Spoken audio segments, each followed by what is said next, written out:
ዝምታ ሊገለኝ ነው። ቀብሩ ካለፈ እኮ ሰዓታት አልፈዋል አይደል እንዴ? ታዲያ ለምንድን ነው ሁላችንም አንድ ቤት ውስጥ እንደዚህ ታስረን ያለ ነው? የተቀመጥነው ለእናታችን ክብር ስንል ሩታ፣ ገና ዛሬ አፈር የገባችን እናታችንን አክብረን መቀመጥ ካልቻልን ምን እናደርግ ነው?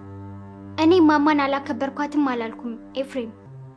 ጠበቃው አቶ አሸብር ለምን እስካሁን ድረስ አልመጣም? የእናታችሁን የመጨረሻ ቃል ሳሰሙ ሁላችሁም ከዚህ ጋር እንዳትወጡ ያለው እሱ አይደል እንዴ? ሩታ ይበቃሻል። አሸብር አሁን ይመጣል። እስከዛ ግን አርፈሽ ተቀመጭ። የዛሬ ቀን ለሁላችንም ከባድ ነው።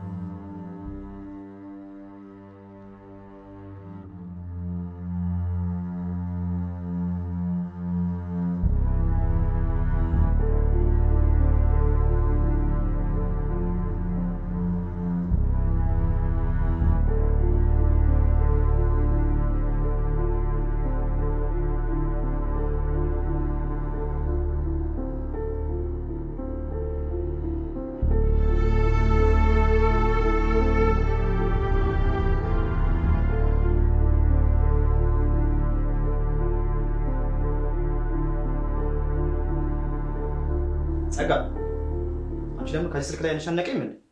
ዛሬ እንኳን ስልኩን የምታስቀምጪው ምን አለበት? ምንም አይደለም ወንድሜ፣ ከጓደኞች የተላከውን የሀዘን መልእክት እያነበብኩ ነው። የሀዘን መልእክት ወይስ ቤቱ እንዴት እንደምንካፈል የሚጠቅምሽን ሰዎች እያነጋገርሽ ነው? ሁላችሁም እናቴ ከመሞቷ በፊት ስለ እርሱ እያሰባችሁ እንደነበር ማለቅ መስላችሁ ነው? ኤፍሬም፣ የምትናገረውን ነገር እያስተዋልክ ተናገር። እዚህ ቤት ውስጥ እናታችንን ማን ሲከባከብ እንደነበረ ሁላችንም እናውቃለን። አንተ ግን ሁልጊዜ ስታማርን ነበር የነበርከው። እኔ እናቴን ስንከባከብ የነበረው ከልቤ ነው። አንተ ግን የድርጅቱን ስልጣን ለመረከብ ስትል ብቻ ነው ጠዋትና ማታ እግሯን ስትከተል የነበረው። ይበቃል ኤፍሬም፣ ታላቅ መሆኔን አትርሳ። ትንሽ እንኳን አክብረኝ እንጂ። ኧረ እባካችሁ ዝም በሉ። ሀዘን ላይ መሆናችን ረስታችሁ ነው እንደምትጨቃጨቁት?